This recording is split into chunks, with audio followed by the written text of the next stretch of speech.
ሰላም እንደምናችሁ።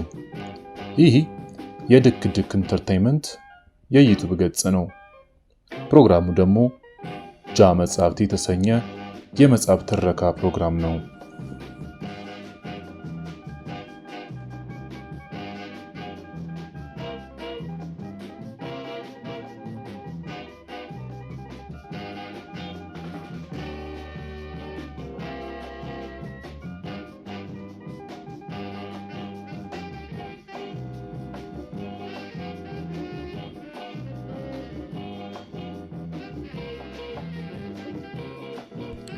በክፍል 8 ትረካችን ወቅት ፓፒዮና ጓደኞቹ ከነበሩበት የእስረኛ ማረፊያ ወደ ሆስፒታል ገብተው ለማምለጥ እንዲመቻቸው እቅድ መንደፍ ጀምሮ ነበር።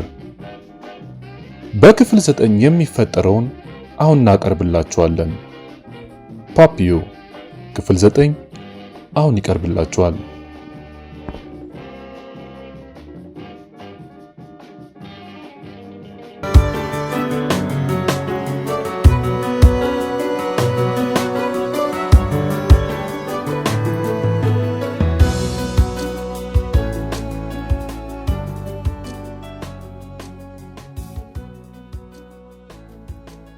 የጡብ ኪዳን ያላት አንዲት የምትሞቅ ትንሽ ጎጆ ፊት ለፊት ከባህሩ ጠርዝ ላይ ቆምን። ባህሩ እስከ ደረጃዋ ድረስ ያጥባት ነበር። ልጃገረዷ ስትቆረቁረው ሽበት የወረራቸው አንዲት ግዙፍ ጥቁር ሴትየው መዝጊያውን ከፈቱላት። ቁርጭምጭሚታቸው የሚደርስ አንድ የተንቧለለ ቀሚስ ለብሰው ነበር። ሁለቱ ሴቶች በአገራቸው ቋንቋ ተነጋገሩ። ከዛም አሮጊቷ ግቡ፣ ቤቱ የናንተ ነው አሉ። አንድ የናፍጣ ፋኖስ ያቺን የጸዳች ጎጆ ብርሃን ሞልታታለች። ጃሉን ለማየት ፈልጋል። ቆይ የመጣ ነው። ጁልስ አንተ ለማየት አንድ ሰው አለ። የቀኝ ግዛት አሰቃቂ ወይን ቤት ዩኒፎርማችንን ያስታወሰኝ ሰማያዊ ጥብጣብ ያለበት ቢጃማ የለበሰና ባዶ እግሩን የሆነ አንድ ሽማግሌ ብቅ አለ። በዚህ ውድቅት ሌሊት እኔን ላያየኝ የሚፈልገው ማን ነው? ቡልጆኖጂ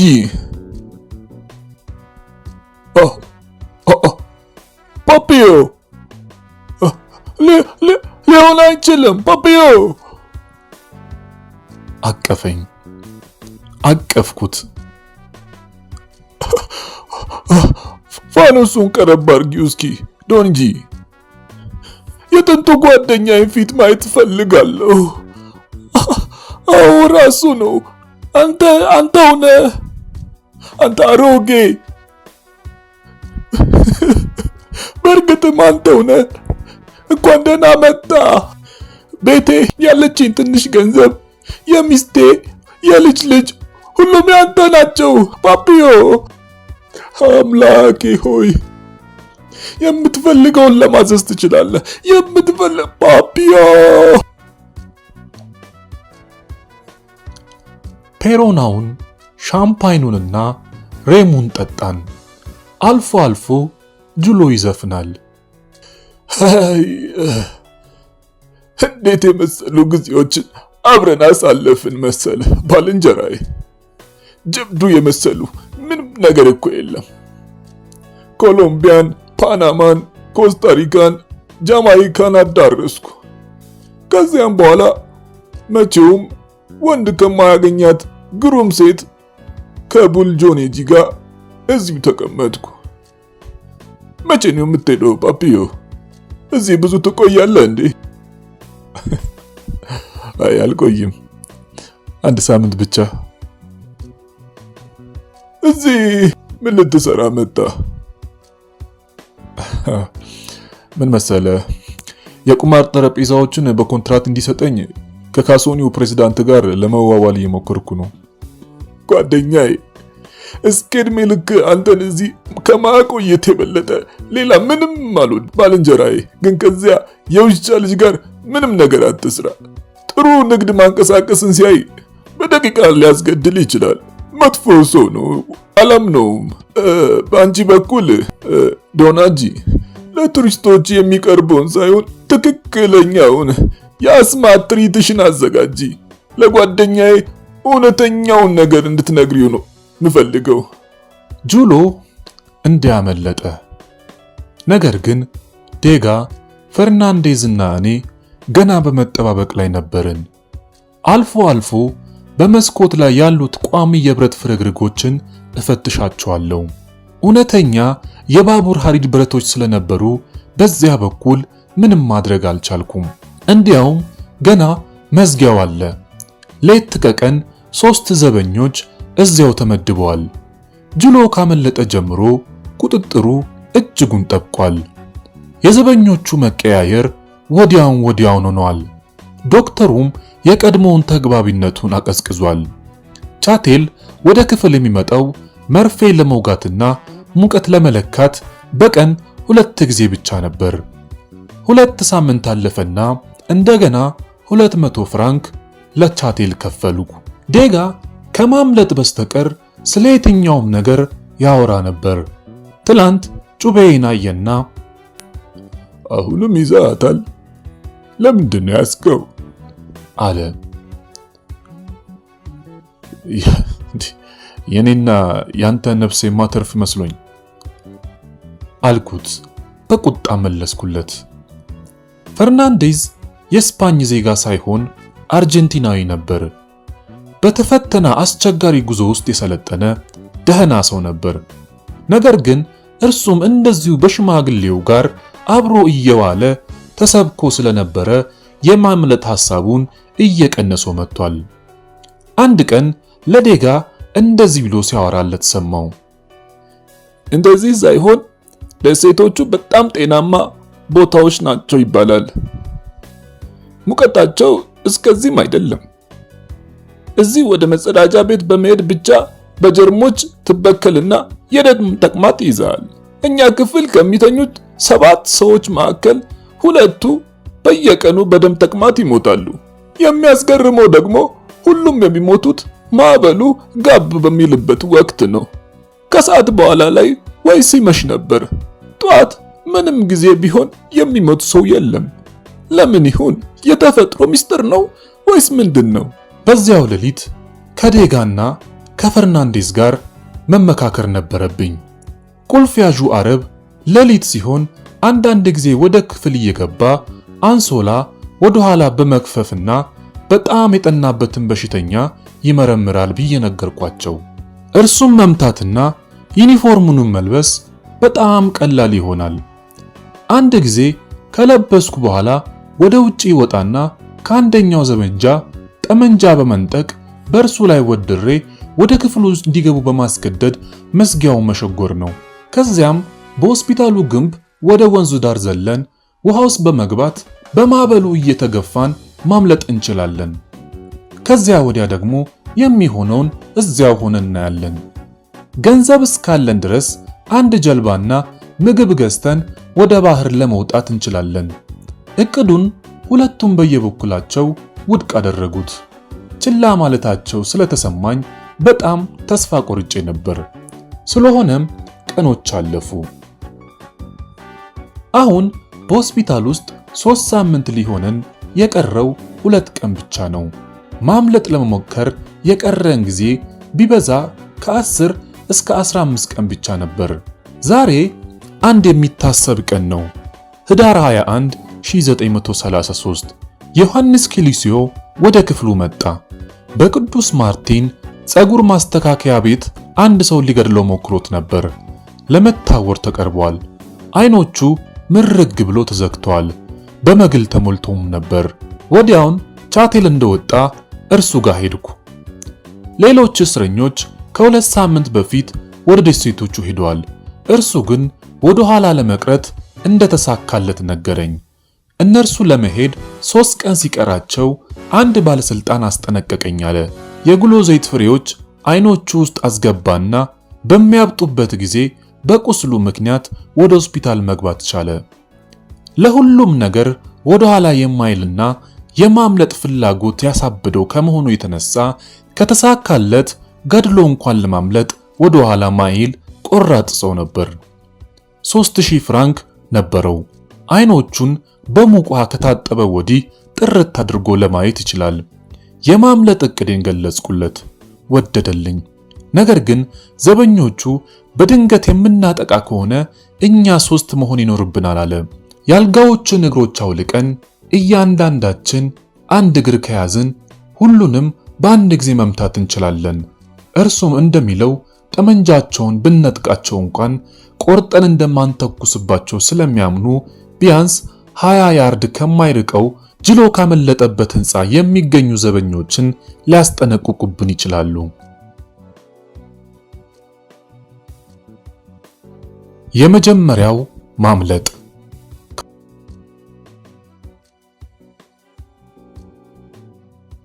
ዛሬ ማታ ዴጋን ቀጥሎ ፈርናንዴዝን በነገር ወጥሬ ያስኳቸው። ዴጋ በቅዱ ምንም እምነት የለኝም፣ ነገር ግን ወደ ሆስፒታል በመምተኝነት የተመዘገብኩበትን እንዲሰርዝልኝ የሚያስፈልገውን ገንዘብ ሁሉ ከፍላለሁ አለ። ይሄ እርሱ ያቀደው ሐሳብ ማሳካት የሚቻል እንደሆነ ለሲየራ ማስታወሻ ጽፌ እንዲነግርለት ጠየቀኝ። በዚያውም ቀን ቻቴል መልሱን ይዞ መጣ።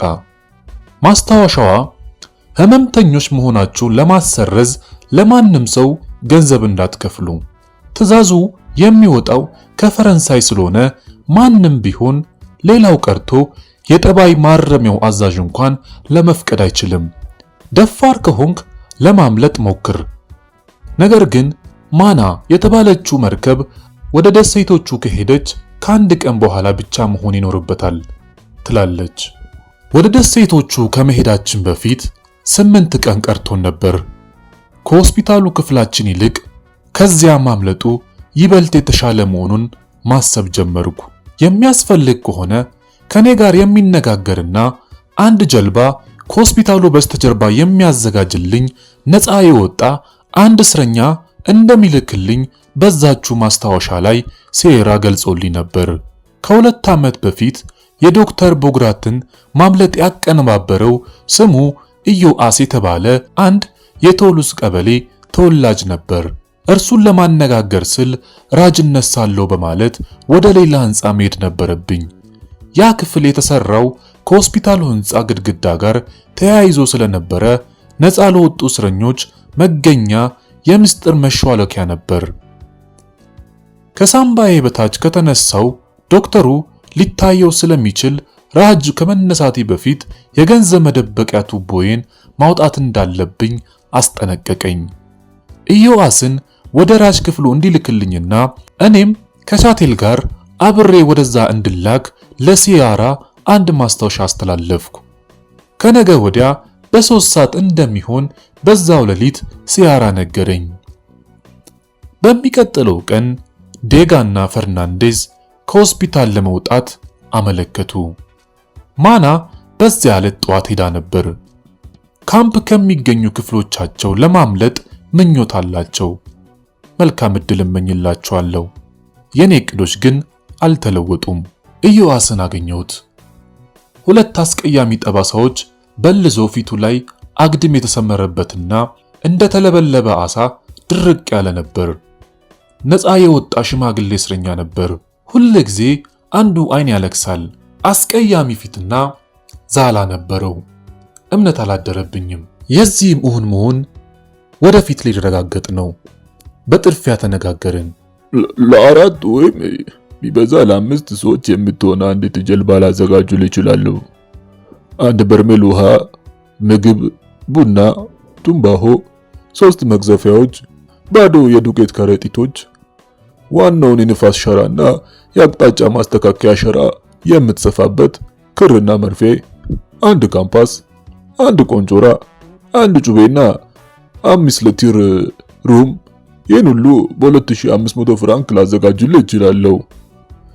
በዚህ 3 ቀን ውስጥ ጨረቃ አይኖርም። ከ4ኛው ጀምሬ የምትስማማ ከሆነ ለ8 ተከታታይ ቀናት ከሌሊቱ 5 ሰዓት እስከ ንጋቱ 9 ሰዓት ድረስ ጀልባ ውስጥ ሆኜ ልጠብቅ። አንድ ጊዜ ጨረቃ ከታየች ከመጀመሪያው ሳምንት በኋላ መጠበቄን አቆማለሁ። ጀልባዋን ልክ ከሆስፒታሉ ግንብ በስተጀርባ ትሆናለች። ከ6 ጫማ ርቀት ላይ ሆነ እንኳን ልታያት ስለማትችል ግንቡን እየዳሰስክ ራስህን ምራ አለ። አላመንኩትም። ሆኖም ግን እሺ አልኩት። የገንዘቡስ ጉዳይ እንዴት ልታደርገው ነው? አለ ኢዮአስ። እሱ ችግር የለውም፣ በሴራ በኩል እልክልሃለሁ። ሳንጨባበጥ ተለያየን። ጥሩ ጅማሬ አልነበረም። በ9 ሰዓት ቻቴል ገንዘቡን ለሲያራ ለመስጠት ወደ ካምፕ ሄደ። 2500 ፍራንክ ነበር። አደገኛ እንደሆነ ቢታየኝም ለጋልጋኒ ምስጋና ይግባውና ይህንን ገንዘብ ቁማር እንደተጫወትኩበት እቆጥረዋለሁ። ብቻ እሱስ ቢሆን ሁሉንም ገንዘብ በሩም ባይጨርሱ አይደል? ከሎሲዮው ከመጠን በላይ ፈንድቆ ነበር። በራሱና በኔ እቅድ ሙሉ በሙሉ ተማምኗል። አንድ ነገር ብቻ አሳስቦታል። አረቡ በምሽት አይመጣም። በሚመጣበት ጊዜ ግን አዘውትሮ ቀደም እያለ ነበር። አንድ ተጨማሪ ሶስተኛ ሰው ማን ይሁን የሚለው ነገር ሌላ ችግር ነበር። ከኒስ ቀበሌ የመጣ ቢያጂ የተባለ አንድ ኮርኪሳዊ ነበር። ከ1929 ዓመተ ምህረት ጀምሮ በቀኝ ግዛት አሰቃቂ ወህኒ ቤት ውስጥ ታስሮ የነበረ ሲሆን አሁንም አንድ ሰው ገድላል በሚል ጥርጣሬ በከፍተኛ ጥበቃ ስር ይገኛል። ከሎሲዮና እኔ እርሱን ማነጋገር ነበረብን። መች እናነጋግረው በማለት በመወያየት ላይ እንዳለን በግምት 18 ዓመት የሚሆነው አንድ ልጅ ወደኛ መጣ። ልክ እንደ ልጃገረድ ቆንጆ ነበር። ስሙ ማቾሬ ይባላል። በአንድ የታክሲ ሹፌር ግድያ የተነሳ የሞት ቅጣት ከተፈረደበት በኋላ በእድሜው ምክንያት ወደ እድሜ ይፍታ ተሻሽሎለት ነበር። የተከሰሱት የ16 እና የ17 ዓመት እድሜ ያላቸው ሁለት ልጆች ነበሩ። ወደ ፍርድ ቤት ሲቀርቡ እያንዳንዳቸው የታክሲውን ሹፌር መግደላቸውን በማመን ቃላቸውን ሰጡ። ነገር ግን ሹፌሩ የተመታው በአንድ ጥይት ብቻ ነበር። በፍርድ ቤት ያሳዩት ስነ ምግባር እስረኞቹን በሙሉ ስሜታቸውን ባዘን መስጦታል። ማቹሬ ወደኛ ቀረብ ባልና የልጃገረድ ድምጽ በመሰለ አነጋገር የሲጃራ ማቀጣጠያ ጠየቀን። 4 ሲጃራዎችንና አንድ ሳጥን ክብሪት በስጦታ መልክ ወረወርኩለት። ከመሽኮርመም ፈገግታ ጋር አመሰገነኝ። እኛም አሰናበት ነው። ከሎሲዮ በድንገት ፓፒ ድነናል መመሰለ ያ አረብ እኛ እንደፈለግነው አዘውትሮ ወደዚህ መምጣት የሚችልበትን ዘዴ አወኩ። እጃችን ውስጥ አስገብተነዋል አለ። አልገባኝም። ኮሎሲዮ ምን አሰበህ ነው? ቀላል ነው። ማቹሬና የአረብ የጠበቀ ግንኙነት እንዳላቸው አያጠራጥርም። ልጁ ማድረግ ያለበትን እንዳልታይ እፈራለሁ እያለ ልክ እኛ በምንፈልግበት ሰዓት አረቡ እንዲመጣ ማመቻቸት ብቻ ነው። ይሆናል ብለህ ነው? እስኪ እንሞክረው። ማቹሬ ጋር ስሄድ እንደገና በሌላ የመሽኮርመም ፈገግታ ተቀበለኝ። የመጀመሪያው ፈገግታ ስሜቴን ቀስቅሶታል ብሎ ገምቷል። በቀጥታ እንደዚህ ያልኩት፣ አንድ ጊዜ ላነጋግር እፈልጋለሁ፣ ወደ መጸዳጃው ቤት እንድትመጣ። ተያይዘን እየሄድን እንደዚህ ያልኩት፣ ስማ ማቹሬ፣ አሁን የሚነግርህን አንዷን ቃል ለሌላ ሰው ብተነፍስ ሟች ነህ። ገባ አይደል ስል እቅዳችንን በዝርዝር ነገርኩትና ምን ያህል ገንዘብ እንደሚጠይቅ ወይም ከኛ ጋር ማምለጥ የሚፈልግ ከሆነ ጠየቅኩት። ከናንተ ጋር ማምለጥ እፈልጋለሁ አለኝ። ተስማማም። ለዚህም እጅ ለእጅ ተጨባበጥን። ለመተኛት ሄደ። ከሎሲዮ ጋር ትንሽ ቃላት ከተለዋወጥን በኋላ እኔም ተኛው። በሚቀጥለው ሌሊት 8 ሰዓት ላይ ማቹሬ ከመስኮት አጠገብ ተቀመጠ። አረቡን መጥራት አላስፈለገውም። በገዛ ራሱ መጣና ድምፃቸውን ዝቅ በማድረግ አወሩ። በ10 ሰዓት ማቹሬ ወደ አልጋው ሄደ። እስከ 9 ሰዓት ድረስ አንድ አይናችንን እንዳጮለቅን ባልጋችን ውስጥ ቆየን። አረቡ ወደ ክፍል ገብቶ 2 ጊዜ ሲፈትሸን አንድ ሰው ሞቶ አገኘ። መዝጊያውን ቆረቆረና ወዲያውን 2 ቃሬዛ ተሸካሚዎች መጥተው አስክሬኑን ወሰዱ። አስክሬኖቹ ጠቃሚነታቸው ከሌሊቱ በማንኛውም ሰዓት አረቡ እንደ ልቡ ወጣ ገባ እንዲል ማስቻላቸው ነው። የኛ ምክር በመከተል ማቹሬ በሚቀጥለው ሌሊት 5 ሰዓት ላይ አንድ ቀጠሮ ሰጠው። ቁልፍ ያዡ ማረብ በቀጠሮው ሰዓት ከተፋለና በልጁ አልጋ በኩል ሲያልፍ ሊቀሰቅሰው እግሮቹን ሳብ አድርጎ አለፈ። ማቹሬ ተከተለው። ከ15 ደቂቃ በኋላ ቁልፍ ያዡ ተመለሰና በቀጥታ ወደ መዝጊያው ወጣ። በዚያ ወቅት ማቹሬ ምንም ሳይናገር ወደ አልጋው ተመልሶ ሄደ። በሚቀጥለው ምሽት እንደዚሁ ሆነ። ግን ውድቅት ሌሊት ላይ ነበር። ሁሉም ነገር የሚከናወነው ልክ እንደ ህልም ይመስላል። በማንኛውም ጊዜ ልጁ ከጠየቀው አረቡ ይመጣል። ኅዳር 27 1933 ከሰዓት በኋላ 10 ሰዓት ላይ 2ቱን የአልጋ እግሮችን ለመፈንከቻ አዘጋጀው። ከሲየራ የሚደርሰኝን ቃል እጠባበቅ ጀመር። ጤና ረዳቱ ቻቴል መጣ፣ ግን አንድም ማስታወሻ አልያዘም። ያለውም ኢዮአስ በተሰጠው ቦታ እየጠበቃችሁ ነው፣ መልካም ዕድል ብዬ እንድነግራችሁ ፍራንሷ ሲየራ ልኮኛል ብቻ ነበር ያለኝ። ከምሽቱ 2 ሰዓት ላይ ማቹሬ ለአረቡ ግማሽ ሌሊት በኋላ እንድትመጣ አለው። አረቡም እንደተባለው አድርጋለሁ አለ። ልክ ግማሽ ሌሊት ሲሆን ተዘጋጅተን ነበር። አረቡ 6 ሰዓት ከሩብ ላይ መጣ። ማቹሬ ተከተለው። የአልጋዬ ነገር ሳወልቅ በሚወድቅበት ወቅት አንድ ድምፅ አሰማብኝ። ኬሎሲዮ ግን ምንም ድምፅ አልነበረውም። እኔ መዝጊያውን ተከልዬ ልቆምና ኬሎሲዮ ደግሞ የአረቡን ስሜት ለመሳብ በቀጥታ ወደ እርሱ ሊሄድ ነበር። ከ20 ደቂቃ በኋላ ሁሉም ነገር በጣም የተቀለጣጠፈ ሄደ። አረቡ ከመጸዳጃ ቤት ሲወጣ ኬሎሲዮን በማየቱ ደነቀውና በዚህ ሌሊት በክፍሉ መካከል ምን ያደረክ ነው? ወደ አልጋ ተመለስ አለው። ከዚያም ጭንቅላቱን በብረቱ አለውና መሬት ላይ ተፈነገለ። ቶሎ ብዬ ጫማዎቼን፣ ልብሶቼን አጠለቅኩ። ወደ አልጋ ስር ጎተት ነውና ሙሉ በሙሉ ወደ ውስጥ ከመግፋታችን በፊት ማጅራቱ ላይ አንድ ሌላ ምት ደገምኩ። አሁን ያለ ጥርጥር ህሊናውን ስቷል። በክፍሉ ውስጥ ካሉ ሰዎች ማንም የተንቀሳቀሰ የለም። ማቹሬና ኮሎሲዮ የሆስፒታሉን ቢጃማዎችን እንደለበሱ ተከትሎኝ በቀጥታ ወደ መዝጊያው አመራው። ሲቆረቁረው ዘበኛው ከፈተ። የአልጋውን ብረት አምዘገዘኩና በቀጥታ ጭንቅላቱን ነተርኩት።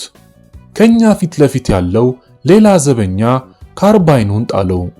ተኝቶ መሆን አለበት። እንቅስቃሴ ከማድረጉም በፊት እርሱንም ነረትኩት። ከኔዎቹ ማንም ድምፅ ያሰማ የለም። የኮሎሲዮ ግን በወለሉ ላይ ከመዘርጋቱ በፊት አለ። የኔ 2ቱ ዘበኞች ገና በወንበራቸው ላይ ሲሆኑ ሶስተኛው ግር እንዳለ ተዘርግቶ ነበር። ትንፋሻችንን ዋጥ አድርገን ይዘናል። በእኛ ግምት የምትለዋ የዘበኛዋ የመጨረሻ ድምፅ በመላ ዓለም ተሰምታብናለች። በእርግጥ በቂ ጩኸት ነበር። ይሁንና ማንም አልተንቀሳቀሰም። በመጀመሪያ ኮሎሲዮ፣ በመካከል ልጁ፣ ከዛ እኔ ከኋላ ሆነን የ3ቱን ካርባይኖችን አነሳንና እንደተጋደሙ ትተናቸው ሄድን። የደበዘዘ መብራት ባለበት ደረጃ ቁልቁል ሸመጠጥን። ኮሎሲዮ የአልጋውን እግር ወደ ኋላ ጥሎት ነበር። የኔን ጠመንጃ በቀኜ የአልጋውን እግር በግራ እጄ ይዤዋለሁ። ከደረጃዎች በታች ምንም ነገር የለም። አካባቢያችን በሌሊቱ ድቅድቅ ጨለማ የተዋጠ ነበር። ከወንዙ ቀጥሎ ያለው ግንብ ለማግኘት አትኩረን መመልከት ነበረብን። የቻልነውን ያህል በከፍተኛ ፍጥነት እንራመዳለን። አንድ ጊዜ ግንቡን ከደረስኩ በኋላ በእጆቼ በመደገፍ የቁም ረፍት እያደረግ ኮሎሲዮ ወደ ላይ ተንጠለጠለና በግንቡ ላይ ተንፈራጦ ማቹሬን ከዚያም እኔን ጎትቶ አወጣን። በሌላው በኩል ተንሸራተትንና ፈጥነን ወረድን። ኮሎሲዮ አንድ ጉድጓድ ውስጥ ስለገባ እግሩ ተሰበረ። ማቹሬና እኔ ያለ ችግር ዘለልን። ከመዝለላችን በፊት ጠመንጃዎቻችንን ጥለናቸው ስለነበረ ያለ ችግር በእግራችን ቆምን። ኮሎሲዮ ግን እቆማለሁ ብሎ ቢሞክር አልቻለም። ጉልበቱን ተሰብሮ ነበር። ማቹሬ ከኮሎሲዮ ጋር ተውኩና በእጄ የዳበስኩ ወደ ግንቡ ማዕዘን አቅጣጫ መሮጥ ያዝኩ። በጣም ጨለማ ከመሆኑ የተነሳ ወደ ግንቡ መጨረሻ መድረሴን ስላላወቅኩ በፊቴ ጧህ ብዬ ወደቅኩ። ከወንዙ በታች አንድ ድምፅ ሰማሁ። አንተ ነህ?